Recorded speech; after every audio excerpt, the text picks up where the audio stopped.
నమస్తే, నేను మీ Ashok Kumar. Welcome to our channel. ఇవాళ మనతో గెస్ట్ గా ఉన్నారు సోషల్ యాక్టివిస్ట్ శ్రీలీల గారు. మేడం నమస్తే. మేడం మేడం ఒక ఇంపార్టెంట్ అండ్ ఇంట్రెస్టింగ్ ఫ్యాక్ట్ గురించి డిస్కస్ చేద్దాం మేడం.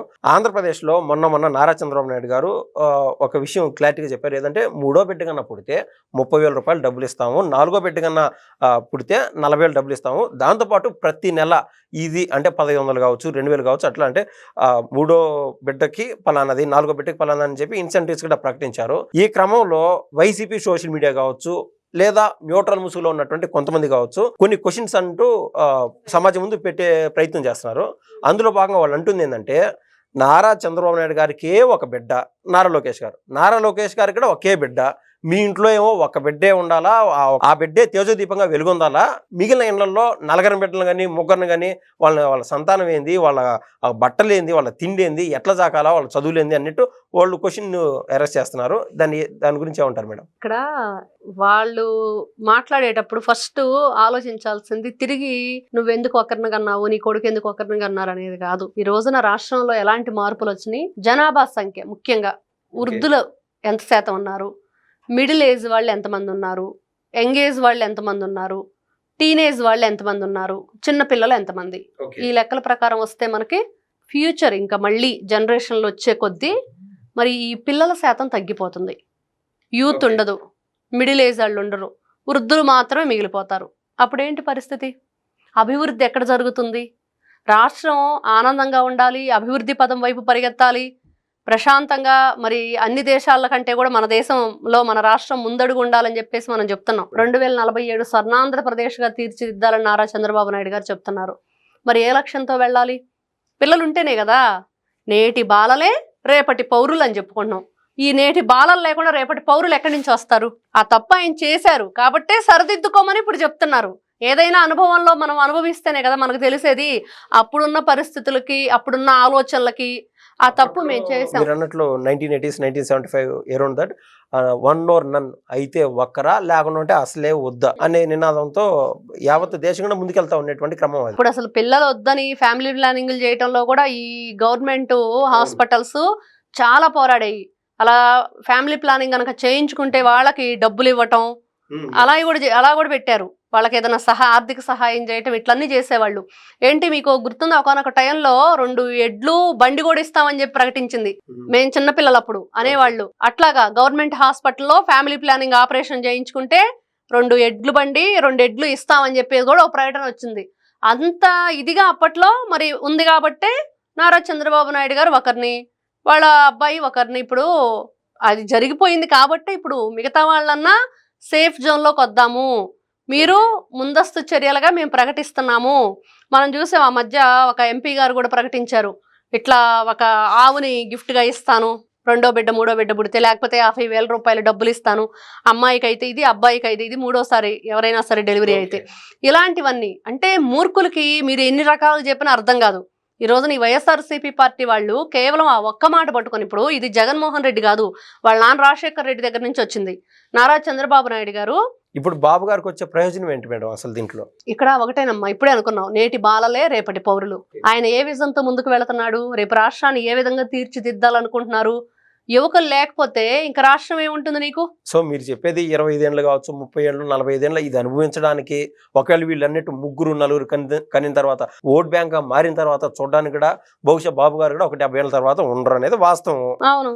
సో ఎందుకంటే కేవలం రాష్ట్ర అభివృద్ధి దృష్ట్యా లేకుంటే ఆ రాష్ట్రం యొక్క మంచి దృష్ట్యా మాత్రం ఆయన తీసుకొచ్చాడు. అంతే కదా. మీకు గుర్తుంటే గనక ఎవరు కూడా ఎప్పుడు కూడా మర్చిపోలేని ఒక మాట, 2019 ఎలక్షన్ టైంలో నారా చంద్రబాబు నాయుడు గారు ఒక మాట చెప్పారు, నేను శాశ్వతం కాదు, ఈ రాష్ట్రం శాశ్వతం, మీ బిడ్డలు శాశ్వతం, మీ బిడ్డల భవిష్యత్తు శాశ్వతం. బిడ్డలు శాశ్వతం అంటే వాళ్ళ బిడ్డలు ఉంటారు కదా, శాశ్వతంగానే కదా అది. నీ వంశం వృద్ధి చెందుతూనే ఉంటుంది కదా. వాళ్ళ అభివృద్ధి ఏ విధంగా, రాష్ట్రం అభివృద్ధి ఏ విధంగా ఉంటే మరి మన పిల్లల భవిష్యత్తు ఎలా ఉండిద్ది అనేది ఆ రోజున ఆయన ఏం చెప్పాడు, మీ పిల్లల భవిష్యత్తుకు ఓటేసుకోండి, నా కోసం కాదు, నా పార్టీకి కాదు, నేను ఇవాళ ఉంటాను రేపు ఉండను. Yes madam. కొంతమంది ఇళ్లలో అయితే బాగా, మీకు గుర్తుందా అసలు ఆ నారా చంద్రబాబు నాయుడు గారు ఆ మాట చెప్పినప్పుడు, అమరావతి సాక్షిగా భూమి తల్లి ముద్దాడి ఆ రోజున భూమాతకి ఆ రోజున ఆయన నమస్కారం చేసుకొని, మరి దాన్ని కూడా మన సజ్జల రామకృష్ణారెడ్డి లాంటి వక్ర బుద్ధి ఉన్నాళ్ళు పెంట కుప్పలని చెప్పి మాట్లాడారు. మట్టి దిబ్బలని మాట్లాడారు. ఆ మట్టి కింద మిమ్మల్ని కప్పెట్టారు ప్రజలు ఇప్పుడు. మరి అదే కదా జరిగింది. కాబట్టి ఇక్కడ ముగ్గురిని కనండి, నలుగురిని కనండి అంటే ఒకసారి పాజిటివ్గా ఆలోచించండి. పాజిటివ్గా ఉండి ప్రజెంట్ ఏం జరుగుతుంది, ఫ్యూచర్ ఏంటి అనే దాన్ని ఆలోచనలో పెట్టుకుంటే ఎవరికైనా, ఇప్పుడు ఆయన ఉన్నాడండి జగన్మోహన్ రెడ్డి తండ్రి రాజశేఖర రెడ్డి, కంప్యూటర్లో కూడు పెడతాయి అన్నాడు. కూడు పెట్టడమే కాదు, కూడా పెడుతున్నాయి, కోట్లాది రూపాయలు కూడా పెడుతున్నాయి. మరి ఆ రోజున ఆ మాటలు మాట్లాడిన వాళ్ళు ఇప్పుడు ఏం చేస్తున్నారు, తప్పు అయిపోయిందని చంపలేసుకుంటున్నారు. చివరికి బీఆర్ఎస్ అయినా కాంగ్రెస్ అయినా ఎవరైనా సరే ఒప్పుకోవాల్సిందే దట్ ఈజ్ సిబిఎన్ అని. ఆయన ఒక విజనరీ లీడర్ అని.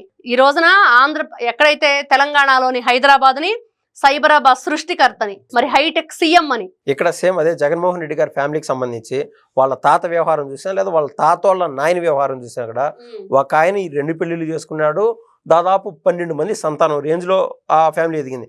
రాజారెడ్డి వ్యవహారానికి చూసినా కూడా అటు వివేకానంద రెడ్డి, అటు Rajasekhara Reddy, I think George Reddy వీళ్ళ తండ్రి బిడ్డలో ఎటో తెలియదు కానీ మేనత్ ఈ రోజు కూడా జగన్మోహన్ రెడ్డి రాజకీయం కోసము అటు చర్చిల్లో కావచ్చు అనేక చోట్ల ఆవిడ ప్రసంగాలు ఇస్తూ వస్తున్నారు. అంటే 3, 4, 5, 6 మంది బిడ్డలు వాళ్ళకని కూడా ఈ రోజు రాష్ట్రానికి వద్దు, ఎందుకు పెట్టాలంటే మనమే స్వయంగా పార్టీలు అయినా కావచ్చు అంత స్ట్రెంగ్త్ను ఆ కుటుంబం నుంచే మనం చూస్తున్నాం, ఎంత సపోర్ట్ అనేది. ఇప్పుడు ఇదివరకు పెద్దవాళ్ళు చెప్పేవాళ్ళు ఒక బిడ్డ కాదు, ఒక కన్ను కాదని. ఎందుకంటే ఒక కన్ను ఉండి కూడా నీకు కన్ను లెక్క కాదు, 2 కళ్ళు ఉంటేనే మనం పూర్తిగా చూడగలుగుతాం. ఒక బిడ్డ ఉన్నా కూడా అంతే. కాబట్టి అంటే చెప్పేవాళ్ళు సామెతలు పెద్దవాళ్ళు ఎందుకు చెప్పారు అంటే, బిడ్డలు ఉండాలి, వాళ్ళకు తోడు ఉండాలి, మాట చెప్పుకోవటానికైనా, రేపు నీ ఫ్యామిలీని పెంచుకోవాలన్నా, ఒకరికొకరు సపోర్ట్గా నిలబడాలన్నా, కలిసి ఉంటే కలసి సుఖం అన్నట్లుగా ఆ రిలేషన్షిప్ బిల్డ్ అవ్వాలన్నా, మెయింటైన్ అవ్వాలన్నా ఏం చేయాలంటే ఆ ఐక్యత అనేది తీసుకురావాలి. అది ఎక్కడి నుంచి తీసుకొస్తారు, ఆ బిడ్డల వల్ల వస్తుంది అనే భావంతో అప్పుడు మన పెద్దవాళ్ళు చెప్పిన మాటలు ఇవన్నీ. ఈ రోజున నారా చంద్రబాబు నాయుడు గారు అన్నారు అని చెప్పి ఆ మాటను పట్టుకుని వేళ్లాడి ఓత గబ్బిళాల మాదిరి గొడవ చేసే వాళ్ళంతా గుర్తుపెట్టుకోవాలి. గబ్బిళాలే వీళ్ళు రాష్ట్రానికి పట్టిన చెదపురుగులు, గబ్బిళాలు. ఇట్లాంటి గబ్బిళాల వాసనని ఏంట్రా ఎప్పుడు అలా ఉండిద్ది నీ ఫేస్ అంటే, గబ్బిలాయి మొహం నవ్వినా ఒకటే ఏడ్చినా ఒకటే అని జగన్మోహన్ రెడ్డి గారి మొహం అలానే ఉండిద్ది అని అందరూ చెప్పుకుంటున్నారు. ఇలాంటి గబ్బిలాయి మొహాల గురించి ఏం చెప్పుకోవాలి చెప్పండి. ఈ రోజున రాష్ట్ర భవిష్యత్తు భవిత చేతిలో ఉంది. ఆ భవిత ఎక్కడి నుంచి వచ్చిందంటే చిన్నపిల్లల నుంచి వస్తుంది. కాబట్టి నేటి బాలలే రేపటి పౌరులు, ఖచ్చితంగా బిడ్డలు ఉండాలి.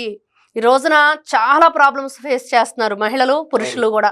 ఎక్కడా కూడా ఈ మహిళల్లో గర్భసంచి ప్రాబ్లమ్స్ ఎక్కువగా ఉన్నాయి, చాలా ఇబ్బంది పడుతున్నారు. మనం చూస్తున్నాం అన్ని ఫెర్టిలిటీ సెంటర్స్ ఏ విధంగా ఉన్నాయో.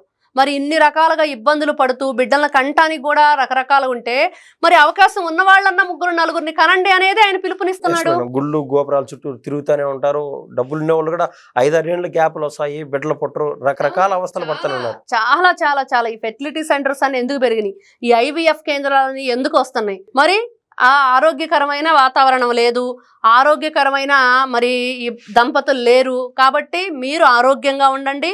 ఐశ్వర్యం, ఈ రోజున బిడ్డలే సంపద. మరి ఆ బిడ్డల్ని ఈ రోజున వాళ్ళకి తెలియట్ల విలువ. డబ్బుకి విలువ ఉంటుంది కానీ ప్రేమలకు విలువ లేకుండా పోయింది, మనుషులకు విలువ లేకుండా పోయింది.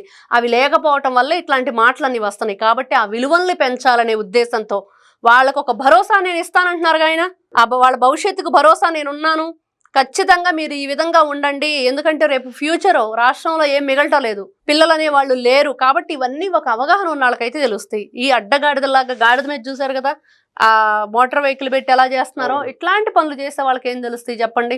నిట్ట నిలువున గొంతులు కోసే వాళ్ళకి ఏం తెలుస్తాయి పుట్టుక విలువ. కాబట్టి కన్న తల్లిని, సొంత చెల్లెల్ని నువ్వు బయటికి గెంటేసిన వాడివి. నువ్వు నీ పార్టీకి నీ పార్టీలో నీ జర్నలిస్టులు, నీ ఎవరైతే అనలిస్టులు కూడా నేను దుమ్మెత్తిపోస్తున్నారు ఈ రోజున పెద్ద పెద్ద స్క్రీన్లు పెట్టి. నువ్వు 2029లో జగన్మోహన్ రెడ్డి గెలిసే అవకాశమే లేదని చెప్తున్నారు. ఇట్లాంటి ఈ చచ్చు సలహాలు అంటారు చూడండి, ఇట్లాంటివన్నీ చేస్తుంటే సజ్జల రామకృష్ణారెడ్డి ఉండి వెనకాల ఇంకా జగన్మోహన్ రెడ్డి ఎక్కడ గెలుస్తాడు, కూటమికి డోకా లేదని చెప్పుకుంటున్నారు ప్రజలు. సో రాజకీయంగా ఉపయోగం లేనట్టి అసలు దాన్ని ఆ సబ్జెక్ట్ టచ్ చేయకుండా వాళ్ళ పనులు వాళ్ళు చేసుకుంటూ ఉంటే బెటరు.